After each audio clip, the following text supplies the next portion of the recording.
Moving on to The Summer Hikaru Died, Episode 3. It starts with a flashback of young Yoshiki and Hikaru. And Hikaru is about to devour some watermelon. About to bust on that watermelon. But as he was busting the watermelon, he swallowed a seed.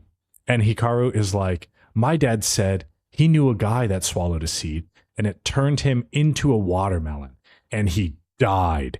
And Hikaru's dad is chuckling around the corner. Yoshiki is like, oh shit, I swallowed one too. And now both of the kids are crying, and Hikaru's dad has to come out and do some damage control. And it's like, okay, guys, you'll be fine. Don't worry about it. Cuts to the present.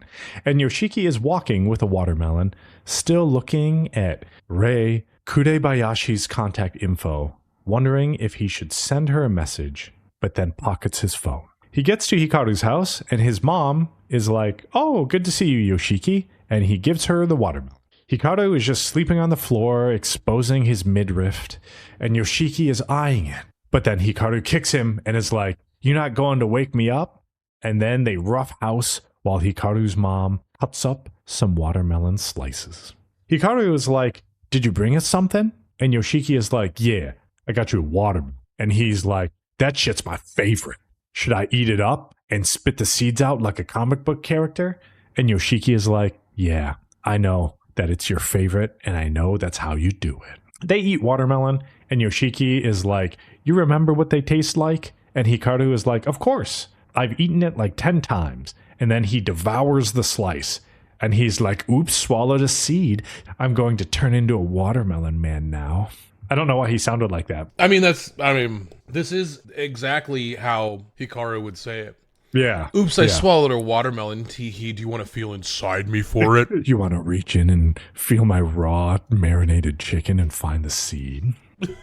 Yeah, that is what we're watching. Yoshiki is looking lost in thought, and Hikaru is like, hey, you want to play some Smash? And he's like, nah. And then it cuts to Hikaru's mom on the phone talking to Satoko, saying Yoshiki brought a watermelon. And Yoshiki is thinking of when they were young and swallowed watermelon seeds, and then about Hikaru being a monster. I wonder if Hikaru's mom's just like, cool, I don't really give a shit. My son's back. Cool, I'm not going to ask any questions. Well, I mean, no one knew Hikaru died. So they knew he was in the mountain. Mm-hmm. Or he was at the mountain. No one knows that he's dead. They just thought he came back and he was good to go. Hikaru's mom thinks that her son went to the mountain and just came back. Yeah, but like other people are like, that guy's weird, man. They didn't say he's dead. They just said he's weird. Okay, you're right. Yoshiki thinks that he can't keep going on like this, pretending everything is normal. But then Hikaru is like, it's fun hanging out with you. And Yoshiki is like, why you say that? And Hikaru says he can't lie to him and just wanted to tell him how he felt. And Yoshiki says that's exactly what he should have done. I assume insinuating that's what he should have told real Hikaru before real Hikaru died. So now he's feeling guilty that he didn't share his feelings with his friend, even though his friend is in front of him being puppeted by a monster. Mm-hmm. Hikaru falls asleep, Yoshiki still with an untouched watermelon slice. And he thinks that it was around that time, referring to when they were kids eating watermelon, Hikaru's dad died. And it's been a while now. He says Hikaru's dad went to that mountain one day, the one no one is allowed to climb. And it was around the same time of year that Hikaru went to the mountain and sees a picture of Hikaru making a goofy face and thinks that Hikaru was the only kid his age in the village. Hikaru's definitely conflicted, right? He's come down from the mountain. He is a different person. He is not the same Hikaru that Yoshiki grew up with. But he inhabits the body. We have that guilt. We have those moments where Hikaru feels that.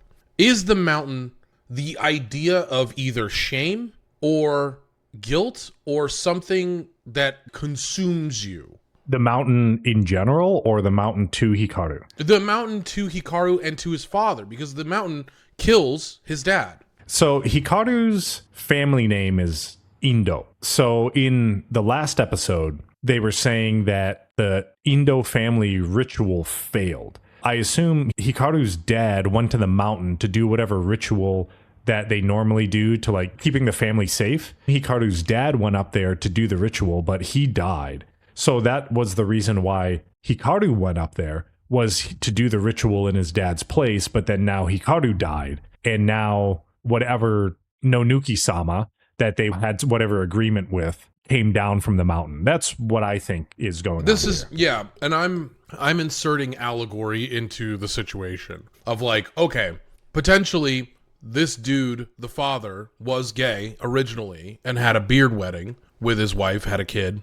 So my thought process on it is that his father was potentially gay, didn't know how to handle, and either got sick or something happened, and the mountain is an allegory to that. Yeah, lavender marriage. That's the other word I'm looking for.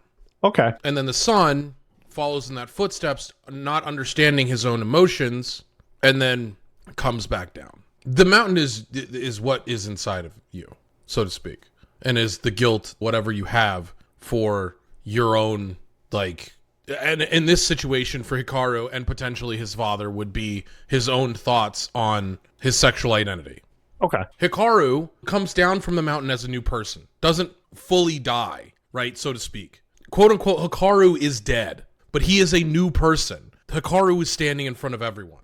The father didn't do that, didn't get that, and from the past, in that whatever social situation that is, he just died. Okay. But this is how I'm reading into it. He thinks that the Hikaru in those pictures is already dead and has a little internal freakout session and then throws up. Yoshiki starts to text Rei, but then Hikaru sleep talks and is like, you can eat a watermelon rind too, teehee, wink. And then Yoshiki sends the text, but then Hikaru's mom calls him into the kitchen and he leaves his phone on the table. Amateur move. She wants him to bring Satoko something as thanks for the watermelon, but then he gets a text back asking if he's ready to talk at 1:01 p.m. And Hikaru sees it and he's like, hey, wait a minute, who is this? Cuts to Yoshiki at the grocery store and he meets Rei and they go to the Casual Diner America. And she's like, you want a parfait? And he's just like, well, and she's like, okay, you ready to tell me what happened? It starts storming outside and Yoshiki told her what happened. And she says that Yoshiki tried really hard. And he's like, why you say that? And she says he shouldn't look to punish himself. And getting punished is just an easy way to make things easier on yourself and makes no difference to the dead. And they both need to face the truth. Yoshiki thinks, both of them? Question mark. But she's like, oops, sorry to make it so gloomy. But if you two are mixing, I assume it would be a girl. But then the waitress comes for their order and Rei orders 2 of the giant parfaits. She asks Yoshiki if he's noticed anything weird in the village. And she said they've been getting visitors who shouldn't be here. And the village is slowly going mad. And she said she thinks it's caused by the thing that replaced Hikaru. And she said since the incident, she noticed it's been spreading. And maybe whatever became Hikaru needs to be in the mountain to prevent this distortion from spreading. All right, this is super, super messed up. She's very homophobic, okay? Oh, okay. She's like, all these gay people are coming to the village and I don't fucking appreciate it. They need to stay on the mountain. This is what I'm talking about. Okay. See, the sexism that's going on here in the show is really fucked up. We're siding with Hikaru here, okay? Oh, okay. He's come out. He's comfortable with himself. Accept him into society. These people are like, I like the old ways. So the last part of this note is, and she said Matsuda's death must have been connected to it. I see the show through that lens and the discovery of something that's really hard to define for any normal person like experiencing that, because the quote unquote normal people didn't go through that. They didn't experience that emotion of the conflict within themselves. You know what I'm saying? You want me to let you cook? And no, the cooking's done. I've already explained so much on how I view this show. I'm just explaining further. I'm not going to tell you you're wrong. But that's the situation. I want to make sure people... I'm watching the same show you're watching. I'm reading into it. I'm sifting through the pages, dude. I'm trying to solve the case from the inside. You know what I'm saying? Yeah, I see. I hear. Heard. Yeah. This is my detective agency. Is like, find the show about the gays. She says she's scared and wants to get out of the village, but her mother-in-law and daughter are here, and her oldest son already left, and it shows a shot of her hand, and there's a mark where a wedding ring used to be. Yoshiki asks what she meant by both of us, and she said her late husband came home one day, and it didn't go well, and ended up giving her son a wound that would never heal. And she tells Yoshiki that he knows that they can't stay together like this, and it's another bangs shot through Yoshiki's POV. So the wound that cannot heal, obviously something happened mentally. It's alluding to the next scene that we have. A wound that cannot heal. It's like referencing towards sexual assault. Before we get did you not get that? Am I insane? Have I lost my fucking mind here? All I know is that Yoshiki asks what he should do, and she says that she doesn't want him to end up like her. And then the waitress comes with their America Mega Deluxe Mountain President parfaits. What she's talking about is 100% sexual assault. And the divorce or the separation and like the scar on her finger. All of these are like... Are you sure that his dad wasn't possessed by a mountain spirit and then... That very well could be whatever you want to explain it as. Could being possessed, giving into like that sort of demon inside of you. And I guess it would be sexually abusing a family member. Well, okay. I don't know. Until they give us more information, I am not going to assume at this point that his dad, or not his dad, this lady's husband abused their son. This is what I'm saying, is that it's really hard to make a story about something so serious. And that's why everything seems like an allegory in the show, because it is extremely serious to talk about sexual nature in people in a setting like this. Most of what you see is degeneracy, just hentai. How are you supposed to talk about CSAM in terms of a person and have that in a story? The director has said, we talked about in episode 1, it being an LGBTQ story at its heart. It's obviously got a lot more moving parts around it. And like they're talking about demons and like all of this stuff. That I don't see how I'm the only one that gets it like this. Or am reading into it like this. I'm not reading into it that hard. So I'm not going to say that you're unfounded in what you're saying. I guess for me, that path that you're taking, I guess, get the director on. Isn't as good. We should really hit him up. Call him up. Use your Gamer Subs contacts and get him on the show. and then we'll talk to him about this. And then you know what? If he comes on the show and he's like, "You are the only one that understands me." Yeah. And then he'll tell you to reach inside of him and feel his raw chicken. I want to know what that raw chicken feels like.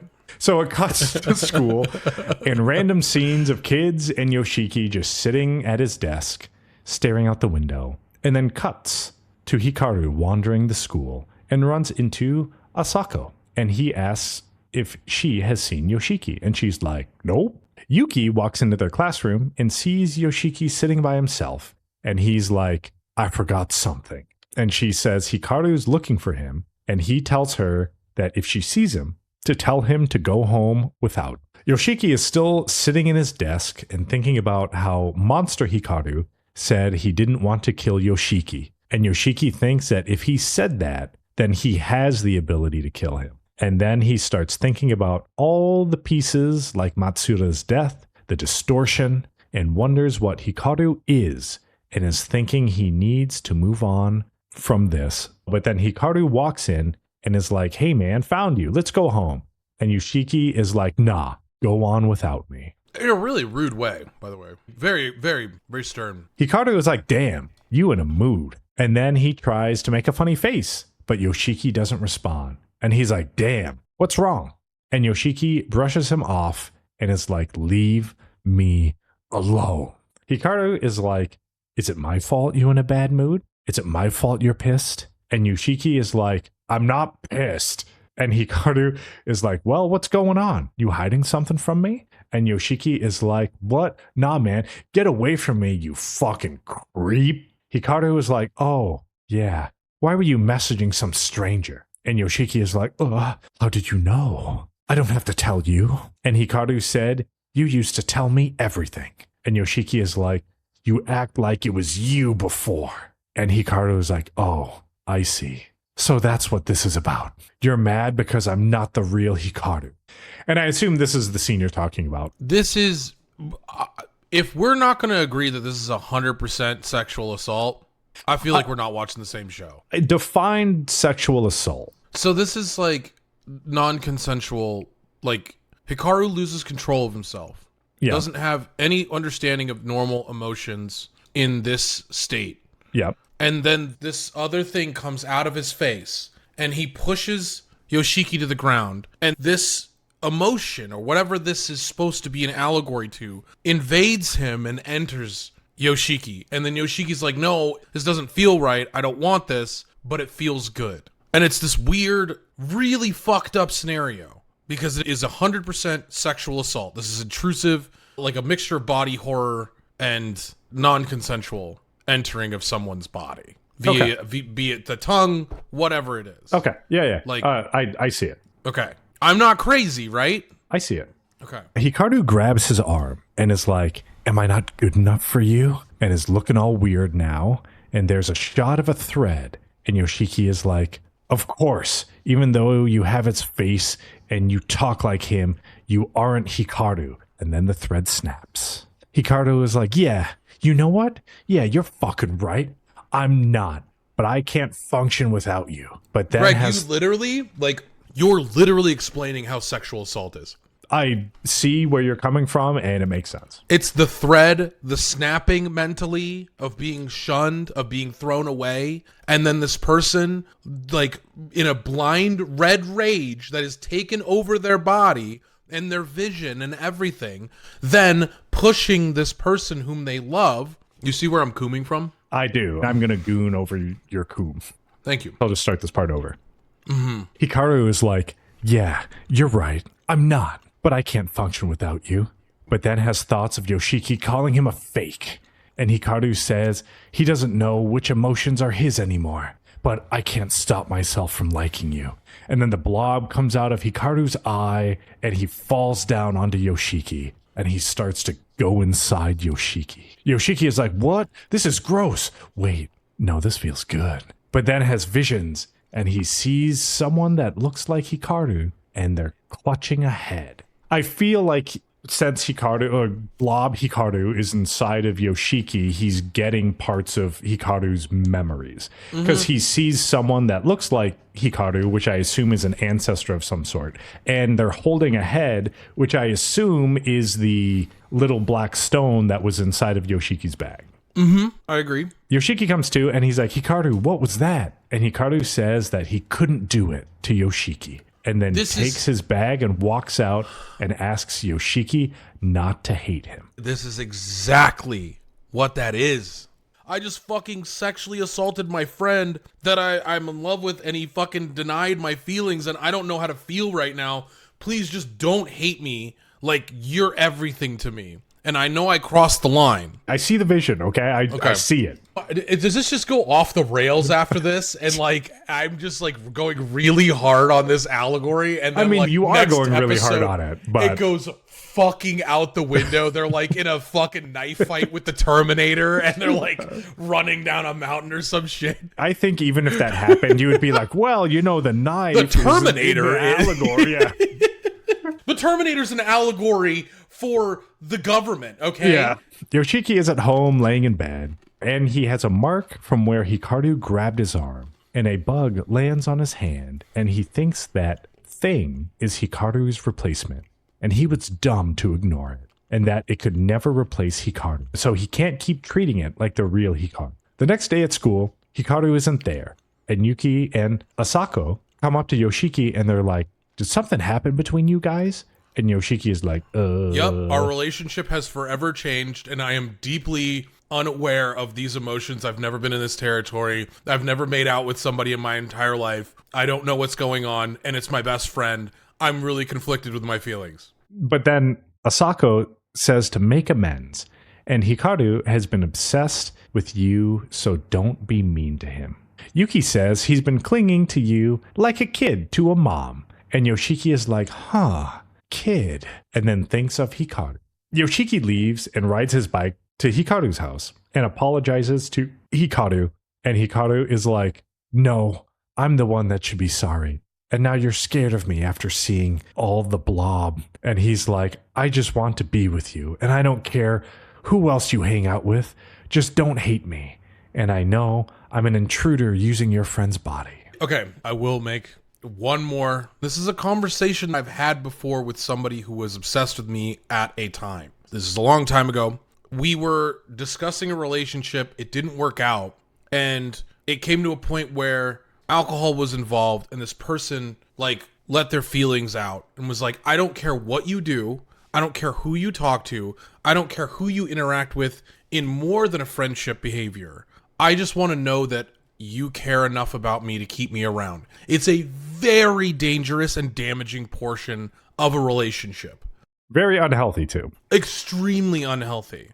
And I put a stop to it. I was like, no, one, I couldn't do that to you because you deserve more than what I'm willing to give you. And that's not fair to you at all. Like, this is that conversation as an adult would have it. But these are 16-year-old kids struggling with not only their emotions, but their emotions for each other and their sexual behavior towards each other. It's so intense. And I really, this is what makes me love this show, is that they were able to get it and show it, and it's beautiful to watch because it's so fucked up. I'm really passionate. I really like this show. I think it's really good. This is the last note. Yoshiki is like, this isn't good. I shouldn't be getting so close. But then he caresses Hikaru's face and is like, maybe this Hikaru doesn't know anything, and I gotta teach him some things. And that's how the episode ends. Genuinely a disturbing episode to watch, probably normally. And then I watched it on expert mode, which is like trying to investigate everything that was going on. I apologize. Again, if I'm wrong about this and it's just the way that I'm thinking, I mean, this is what we do on the show. The whole point of the show is to dissect and then talk about how we're interpreting that. That's what a book club is, right? I didn't think of it as intense as you are thinking about it. Now that I'm reading the notes and overlaying what you said to the notes that I'm reading, I'm like, oh, I see it. Okay. Thank you. I think it's pretty intense, but I don't think you are incorrect in what you are analyzing about the show. Mm-hmm. The more I think about it, the more it does make sense.